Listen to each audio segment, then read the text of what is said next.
If you're an author or plan to be one, get excited because this podcast is for you. Book Marketing Mentors is the only podcast dedicated to helping you successfully market and sell your book.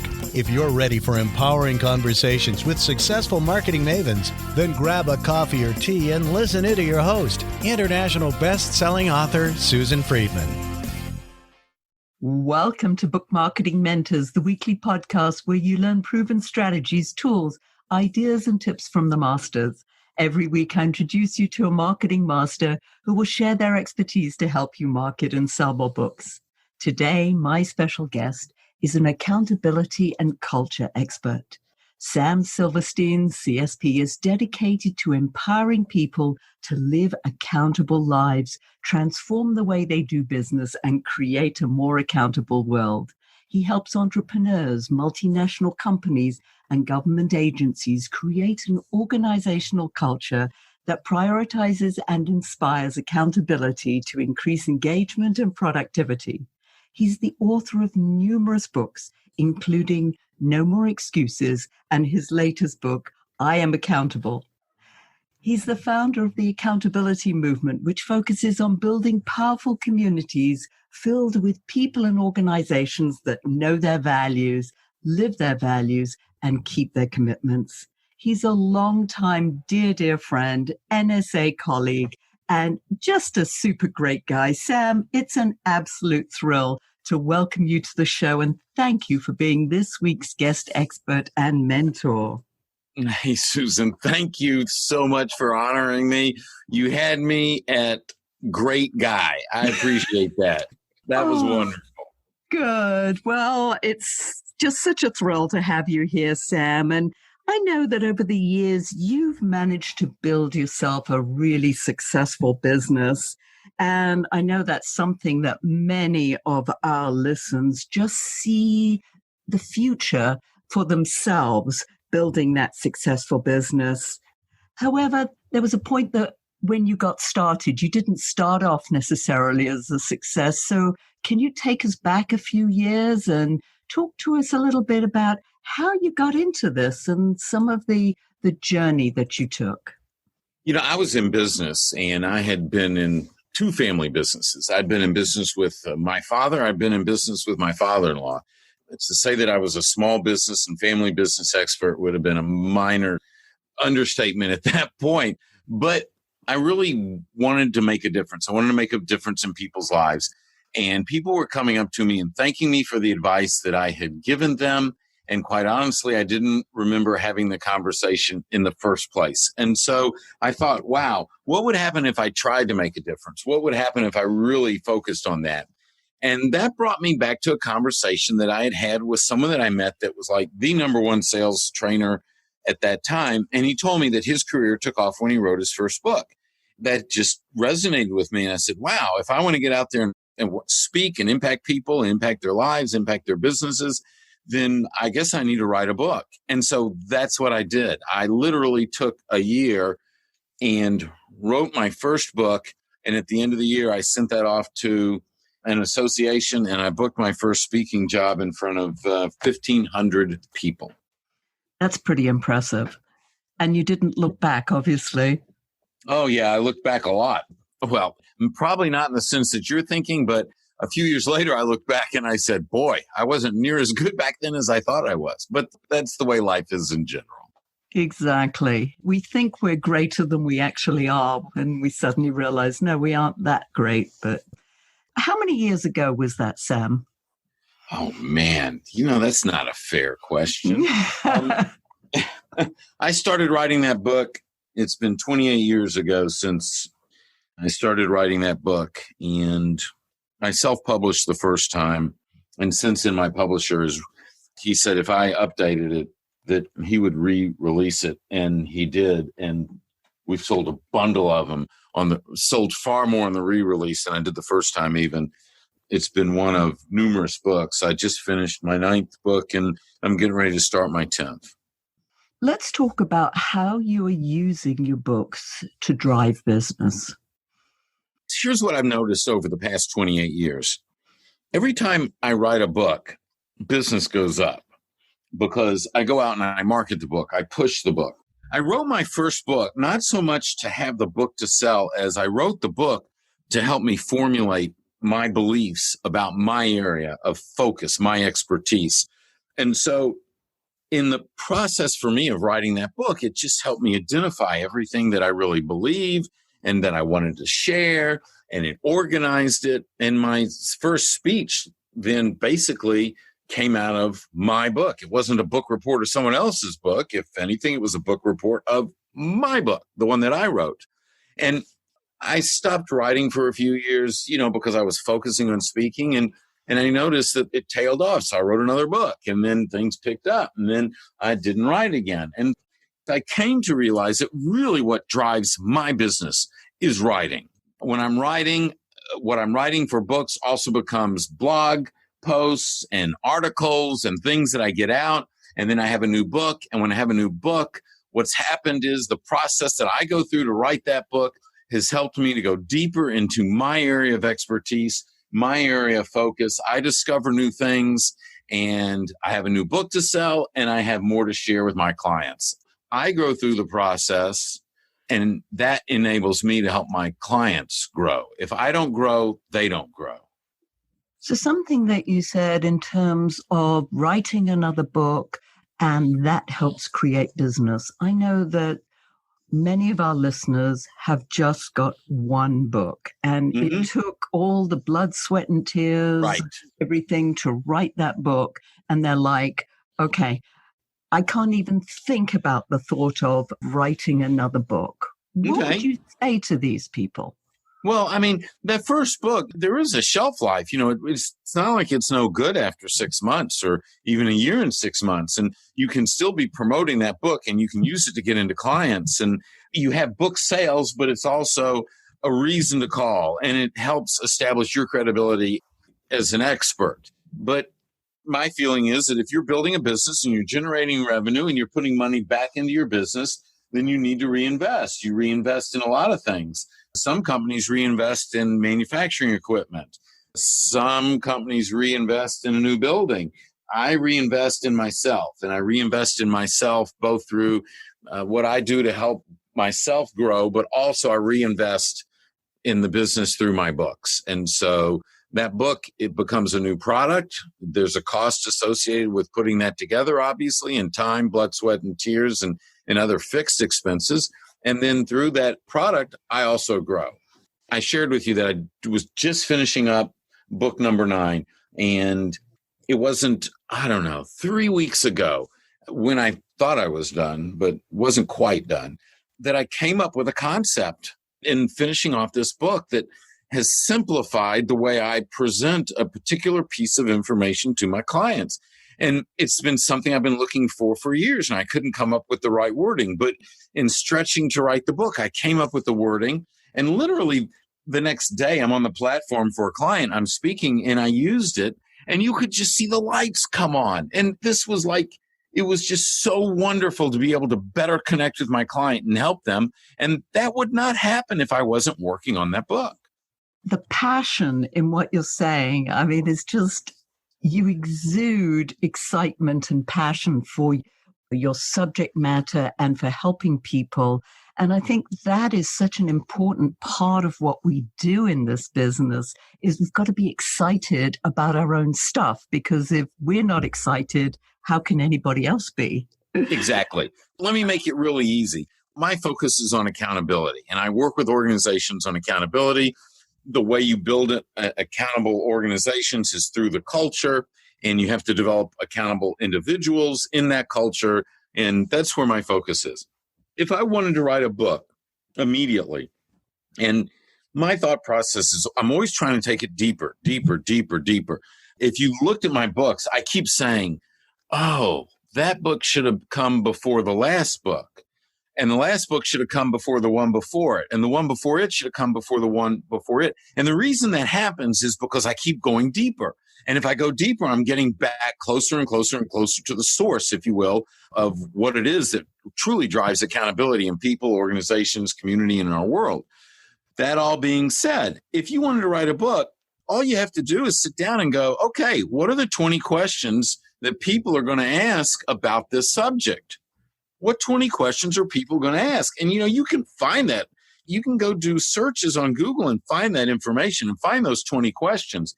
Then you take each of those questions and write an article about it. Take that article, put it on your blog, put it wherever you want to put your articles. Take your phone, for Pete's sake, out of your pocket, put it on a tripod, set it up, stand in front of it, and then talk to the camera and record a video based on that article. Now you've got 20 videos to put up on YouTube. If you use the right words in the title and the description, those 20 words, you're going to be found as an expert. Now, take those 20 articles, stitch them together. You now have another book. There are simplified ways of putting together a book in a way to help you go deeper into your content. And the key is just, what does the client need to know next year? Where do you need to take the client now that you got them to this point? What do you need to do to be of more value to that client? Well, there's a book about that. I love the simplicity of just breaking it down to the lowest common denominator with writing a book, because you're absolutely right. It's like, I start off with tips, have 10 tips. You write 100 words on each tip. You've got 1,000-word article. Exactly. Embellish all of that, and you never know. The next thing you've got enough material for a book. And as you know, Seth Godin, for instance, takes his blog posts and compiles them, and that's his next book. See, I take my book and break it down and make blog posts. I guess I'm doing it wrong, because Seth is a huge success, but it basically, both roads lead to an end result of having a book. Yeah, I don't say that it would be wrong. It's just different. I know. Exactly. It's like, you remember when we got into the speaking business, there was only one way they thought you could build a speaking business. Right. And there was only one model. And you know that there are umpteen models to build this business. Right. Yours is by using books, which is extraordinarily beneficial, because that really helps to identify you as an expert. And you were telling me earlier about a journalist calling you about... So yesterday... matter? Exactly. So yesterday, we get an email into the office wanting to know if I would be willing to comment on the situation going on right now with USA Gymnastics and all the problems they're having. And Simone was saying that there's a total lack of accountability, and he wanted to know what my opinion on this was. I spoke with him today, and he loved it. The reason he called me is because he felt I was an expert on accountability. Now, it's not for me to say that. It's for other people to hopefully say that based on my voice in the marketplace. So he found me and he interviewed me. He just went nuts over what I shared with him, because I really helped him understand how accountability attaches itself to that situation. And he'll probably call me back for future articles that he's writing that connect back to that. That all comes from writing the books, spending my time focused on one thing and one thing only, which is accountability, not a million things, because I could write about marketing. I can write about sales. I know all that stuff, but everything I do goes through a very fine lens focus, if you will. I have blinders on, and I just want to keep going deeper. What else does my client need to know about this to be better at it? And if I answer that question, chances are I know what my next book is. And how much of that is as a result of what clients ask you for, or questions that you get?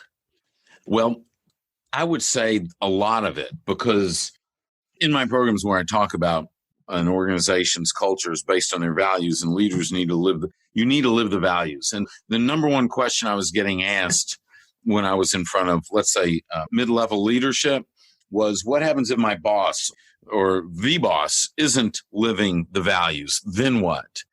This question just kept coming up over and over and over again. I said, well, there's a need here. There's a book there. And an entire book was born out of that. That was the genesis of the book. That was the idea, the spark, that actually for my last book, I Am Accountable, was born out of that single question from my audience. Now, I will tell you, and I'm sure, Susan, that you run into this as well. When I start a book, I have an idea of what I want that book to be, but gosh darn it, it very rarely ends up that way. It just seems like they take on a life of their own. And I get into it and I start discovering things. And And then all of a sudden I always feel like, wow, this is so much more than what I expected on the way in. And I love that. I get charged. If you ask Renee, my wife, who you know, she'll tell you after every book, I go to her and I say the same thing. It goes something like this: Renee, I think this is the best book I've written. Every time I write a book, I walk in and I go, Renee, I think this is the best book I've written. And I think that's cool when you can feel that way, that you're getting better as a writer, and hopefully your content is becoming more meaningful. Don't you love reading your books and thinking, I don't even remember writing that, but it sounds good. Well, therein lies a problem. Truth be told, Susan, and I'm sure you've experienced this, it's not uncommon to come off the stage and someone comes up to me and asks me a question, and they'll say, in your last book or on page 57, you talked about blah, blah, blah, blah, blah. And I'm like, I don't even remember writing about that, because a lot of times my audience has read the book more recently than I have. But yeah, it's cool to go back through there. My first book, which was titled The Success Model, when my publisher asked me if I would update that and he would bring it out, I literally updated it in a weekend because it just wasn't that hard to update. There was just a few terms and things like that. And as I'm reading it, I'm going, wow, I said that? I said that? I thought that? Back then, I was thinking this way. I didn't think I was thinking this way back then. And it was like, holy cow, it's really cool. A book is a great way. It captures the essence of who you are, what you believe, and it enables you to transfer that to other people that can use that knowledge and a way of believing into making changes in their life that's going to make a significant difference. I love that when somebody comes up to you and said, oh my goodness, you changed my life. And I'm like, I did? What did I say? And I mean, they can't remember, and I certainly can't remember, but it helped them. And at the end of the day, that's what's important. Right. Absolutely. I tell them, would you just wait here a second? I need to go get my kids. I want them to hear that. Yeah, they don't see you in that same light, unfortunately. Exactly. Yeah. So what other words of wisdom would you have for our nonfiction authors? Everyone has their own writing process. I have to talk it out. And my best work has not come in isolation. Now, again, everyone has their process. Everyone has what works for them. But I have to talk it out. And so I have someone that I talk it out with. I have an editor that I discuss everything with. I had an assistant that worked for me for several years, and we literally spent 4 hours a day on the phone talking about accountability every day, 5 days a week for 5 years. I mean, it's serious stuff. Talking it out, it's arguing about it. It's looking for holes in the logic, proving it right, proving it not right, that I've been able to, I feel, come up with the best content. And when I just try to put down my thoughts, I just don't think it's as good, because I certainly don't see everything. And so it's helpful to have someone else involved in that process. A lot of times I'll give the manuscript to Renee to read, and boy, she'll come back with stuff that she doesn't agree with. And then we have to talk through it. And I immediately want to get defensive. And I know that's not right. And I've worked hard to overcome that, because I see it from my vantage point, but that doesn't mean everyone sees it from that vantage point. So it's really important to be open to other people's ideas, other people's feedback, get them involved. If you can find someone who's writing a book, partner with each other. If you can't afford someone to work for you to help you with it, then find another nonfiction author and just buddy up, and you discuss with them and let them discuss with you, and help each other. But it's critical to expand the way you see, because other people might not see it that way. And the other thing that comes into play is we take for granted what it is that we're good at. You're an expert at what you do, Susan. I would like to think I'm an expert at what I do. It's for other people to determine. But the things that I'm good at, I take for granted. And it's real easy to think that everyone's good at it or everyone understands it. But you know what? They don't. When people that are listening to this, when you're writing a book, you may have a PhD in a subject, either from a university or from life, but you may be the expert on that subject, but that doesn't mean that I understand it as easily as you do. And having other people involved in the process helps make sure that it's written in a way that everyone can grab it, they can use it, and put it to work. And that's something I firmly believe in, and it's dumbing it down. And I know that, I've written a For Dummies book, I've written a For Idiots Guide book, and I love that process that you really have to look at things and write it in a way that a third grader can understand it. Because you're right.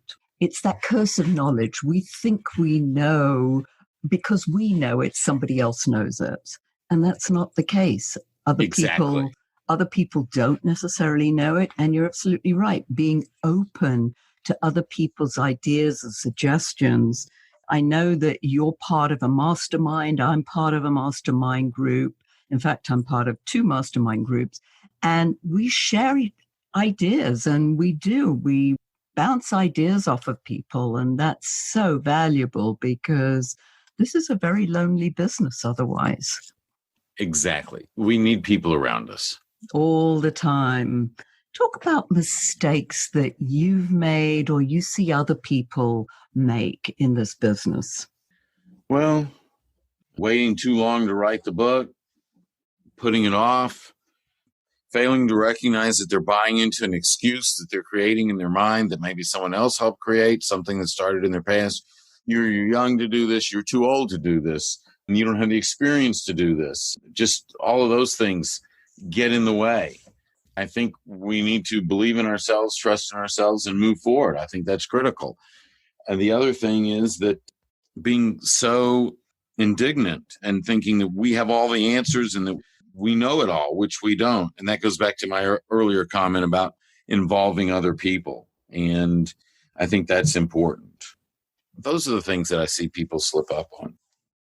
And writing your book, No More Excuses, I'm sure that helped say a lot of those things in terms of we make so many excuses not to do things or why we justify why we can't do things. So, yes.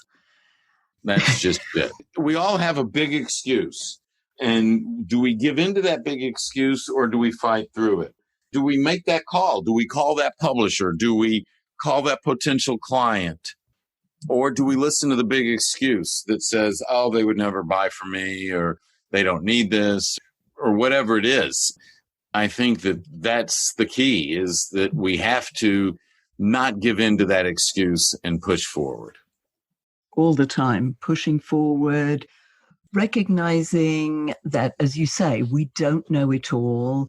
And that's okay, being humble to that. I think people really like that aspect, that if you're humble about your subject, even if you are an expert in it, that you're always open to learning. And I think that's so important. And I think you've stressed that so much. Sam, if our listeners wanted to find out more, contact you, how can they do that? Real simple. I'mAccountable.com. samsilverstein.com. They'll come to the website. There's hundreds of articles, videos, my bookstore, everything is there. And always love to connect with people on LinkedIn or YouTube. And it's under Sam Silverstein. I'm pretty easy to find.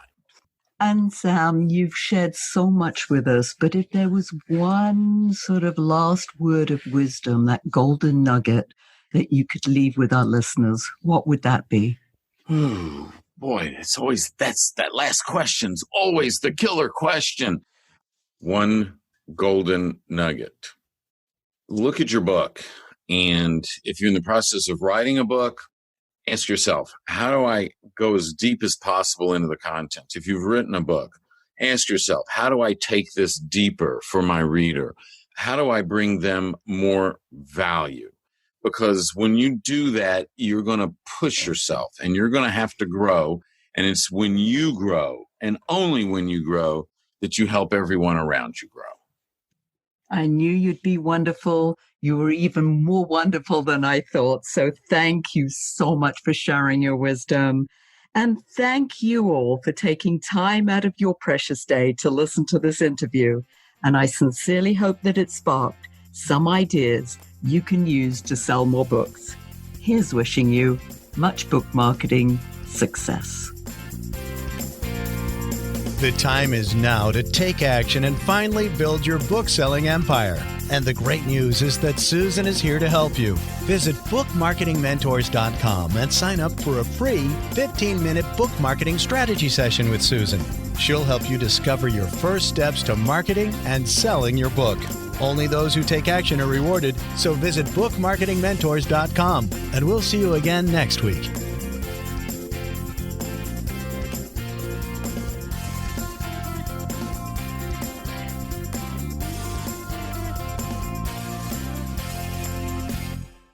This podcast is a part of the C-Suite Radio Network. For more top business podcasts, visit c-suiteradio.com.